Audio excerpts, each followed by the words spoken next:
Man. Yo, so I can't believe people actually bought this thing. This is the iPhone 16 Pro Max. They actually bought it. Apple put out a product, said, yo, we ain't got no AI. We still bought it. Guess what? I was going to buy it anyway because, you know, I'm one of them. So, I mean, I guess you can just call me the black sheep, the real black sheep. I'm the black sheep, the real black sheep. Talking about, Oh, man. Listen, man. Let's go ahead and get into this thing.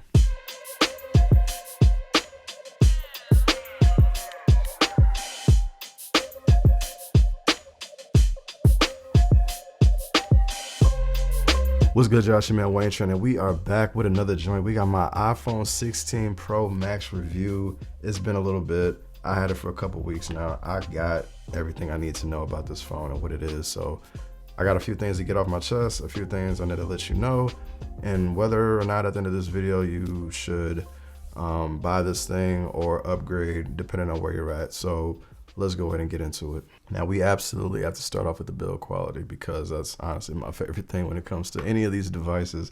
The iPhone 16 Pro Max, you know, it's no different. Now, I know it's the same phone. Every year it's the same phone. We've had the same design language for probably what, four or 5 years now, since the iPhone 12 series. Kind of the same when it comes to the camera array, basically the same. I don't know if I've used a more durable phone when it comes to scratch resistance anyway, period. Now, I've had, last year when I had the iPhone 15 Pro, there were times where I wasn't rocking it with a case, and usually even no matter if I have a case or not, with the stainless steel ones, no matter what, you put it in a case, it was like the day you bought it, you were gonna get scratches. That's just, it was inevitable. But with this iPhone from the iPhone 15, the iPhone 16 Pro Max so far, I have not seen one scratch, nor do I think there will be a scratch on any of these sides, period. The scratch resistance on the titanium iPhones have been amazing. For that, it makes it some of the most durable devices that you can get now. I cannot speak to the overall scratch resistance. I leave that to guys like Jerry Rig. Go check his video out. I know for a fact he got something on that. Obviously, if you deliberately scratch the back of your phone, any of the glass, you're probably gonna have a problem. But through incidental contact, things like your pocket or whatever the case, you should be fine. I've done it plenty of times. Again, I like rocking my phone without cases sometimes. I just want to be able to feel, you know, the coldness of it, the heft of it, the actual weight of the device. And that's some of my favorite things when it comes to my phone. So I need a good build quality, and the iPhone 16 Pro Max has not changed. So from that aspect, it's definitely a dub. Now, the next important piece to any device for me is battery life. When it comes to whether you should upgrade the device from your 15 Pro or whatever phone you was on previously, I'm gonna ask you, what is your battery looking like? What is your overall battery health looking like? For me, when I had the iPhone 15 Pro, granted, I was running betas the entire time. It was not an enjoyable experience when it came to battery. It was probably some of the worst battery I've had. I was not making it through the day. Standby time on the iPhone 15 Pro was not the greatest. I put a lot of charges on it for sure, but I felt like it degraded very rapidly. Like, it was already in the 80s by the time it was ready to go by the time I was ready to trade it in. So to me, I don't know if that's really good. I figured, you know, maybe as a user, a lot of times, I think a lot of people that buy these devices, we don't think about some of the responsibility that we need to take when it comes to, you know, having these devices. You can't just be charging it willy-nilly. You know, there's a level of care that needs to be taken into account. Now, this will be the first year that I think I'm going to go ahead and put that to the test. Since I've had the iPhone 16 Pro Max, I've pretty much been charging it to 90% now. A lot of the companies recommend not charging your device all the way to 100% and not charging it once it, you know, is completely depleted, because it's supposed to prolong the battery health. So I want to see if that's true. Now, what I was getting at previously when it came to the battery life of the iPhone 15 Pro, I was going to upgrade to the iPhone 16 Pro Max regardless, because they said on their keynote that this was the best battery of any iPhone.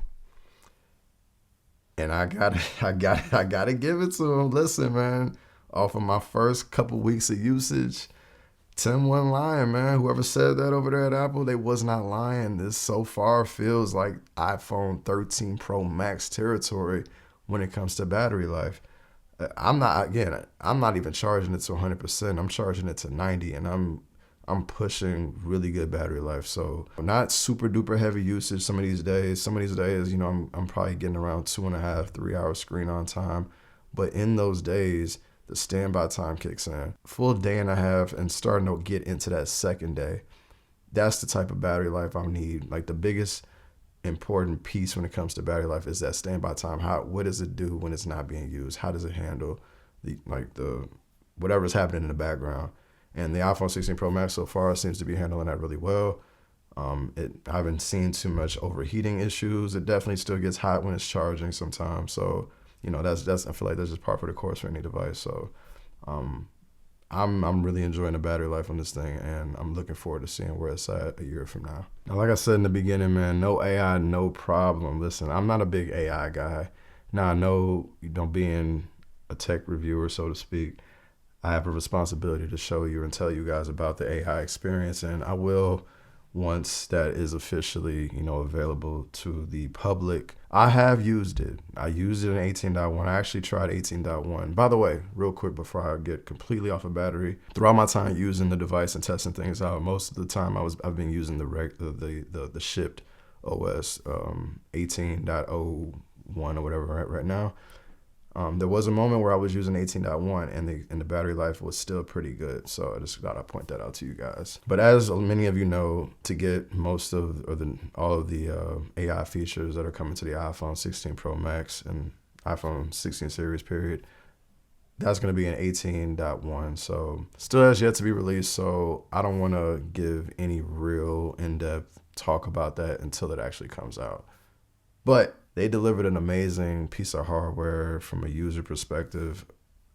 AI aside, this iPhone 16 Pro Max for me has been great. Probably some of the more smoother releases that I've seen from Apple. Very much like my Pixel 9 Pro XL. Like this is how you should release a product. Now I know we're waiting on the AI. That's not how you should release a product, but I would much rather them do it this way than release a buggy version of 18.1 and have more issues than we need to have. Since we're kind of talking about iOS 18, the biggest change some of the biggest changes to iOS 18 has been a lot of the customization and the addition of RCS and different things of that nature. I know y'all not gonna agree with this statement that I'm about to make, but listen to me. I'm gonna say this quick and I'm gonna discuss it in another video. Apple, in my opinion, has surpassed Android when it comes to customization. We can talk about it in the comments if you want. I'm not gonna go in depth in this video because that belongs in its own, you know, realm, but we'll discuss that at a later time. My favorite part so far has been the customization when it comes to iOS 18. Like I can change my icon colors, you know, move them obviously wherever I want. Again, Android users are sitting in the back laughing like, oh, we've been able to do that. We've been able, you know, listen, it ain't really about who does it first. It's about who does it best, right? And I understand that when it comes to Android, you can download different apps and, you know, there's a lot of different things like that you can do with Android, and that's not really there yet with Apple. But what you can do stock, in my opinion, is so much better looking, so much cleaner than what you get on Android, and I prefer it. I like it. Now let's go ahead and finish this thing off. I'm not a camera guy, but I'm gonna go ahead and discuss a little bit of this camera thing when it comes to the iPhone. Obviously, it was one of the more highlight features when it comes to whether you should buy this new iPhone or not, the camera control button. Now, there's some mixed reviews, I think, for usability or ease of use, so to speak. My experience with the camera control button has been really good, honestly. All right, so here we are checking out the iPhone. So as you can see, first of all, let me just start over. Go ahead and press the button. Takes you to your camera, obviously. So you want to hold it, right? If you want to just snap a shot, obviously just snap it. But if you do a nice little half press, you know, you get your zoom feature, But then if you do a double half press, it takes you to a few settings over here, if you can see. So you got zoom, you can lift your finger off. You got depth, exposure, swipe over. We got camera modes, you got your styles, and then your tone. So let's go over here to checking out the different lenses. Another half press to select, and you can move into your 2x lens, your, what is it, your ultra wide, telephotos. And then, like I said, another double half press takes you back to your settings. You can go back and adjust the styles. So we got, you know, your gold, your vibrant, you know, all these different things here. Double half press to go back. You know, you kind of get it, right? It's really simple to navigate the camera button, and I really do like it. It's gonna now give people more of a feel of like, okay, now I can take a higher quality photo, now I can have more control. It's just another element to help people, you know, get more into photography with their phones, make it a little bit more fun. Now, is there a little bit of a learning curve? Obviously, as with anything, but once you get used to it and get used to the pressure sensitivity and whatnot, I think it'll become kind of second nature. And honestly, that's kind of what I take from my usage with it.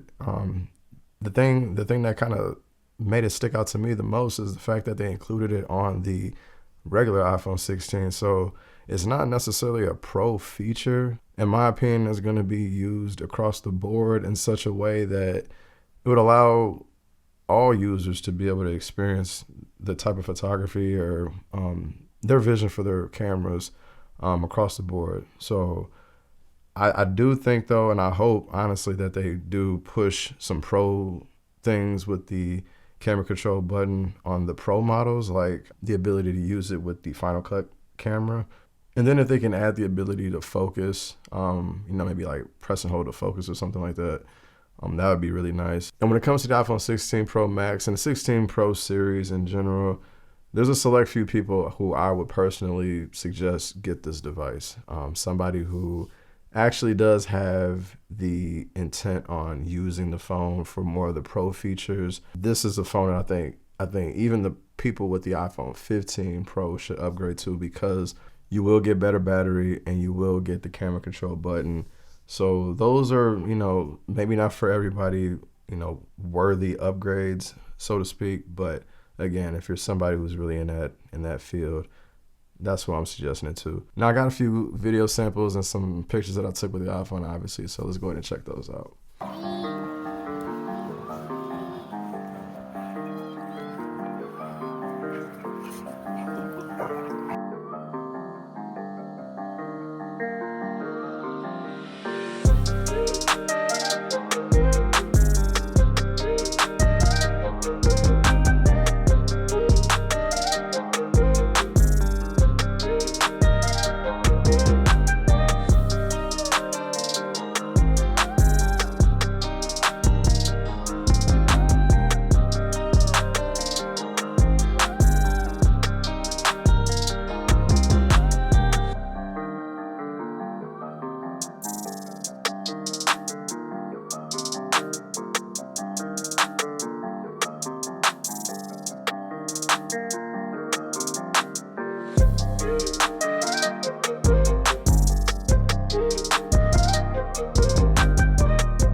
I'm really happy with my upgrade personally. The battery life has been phenomenal.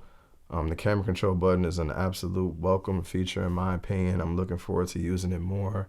Now also when it comes to the iPhone 16 Pro Max's cameras, I personally think that they have stepped it up a notch when it comes to the tones, the skin tones for the iPhone. I kind of like how I look in my photos nowadays.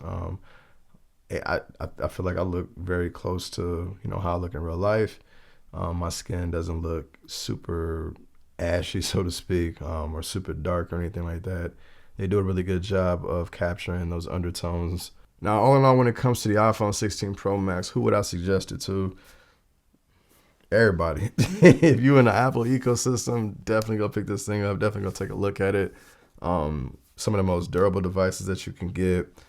You're getting upgraded charging. You're getting better customization. You got the camera control button. You're getting better battery life. I think when you put everything together, it is a pretty solid upgrade this year. I'm pretty happy with it.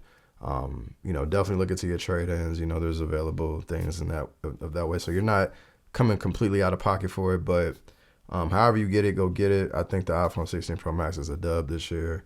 And yeah, I love it. So that's all I got for this one. It's your man, Wayne Train. Like, subscribe, share, do it up for your boy. Damn, I think I messed it up. Whatever. It's your man. We out.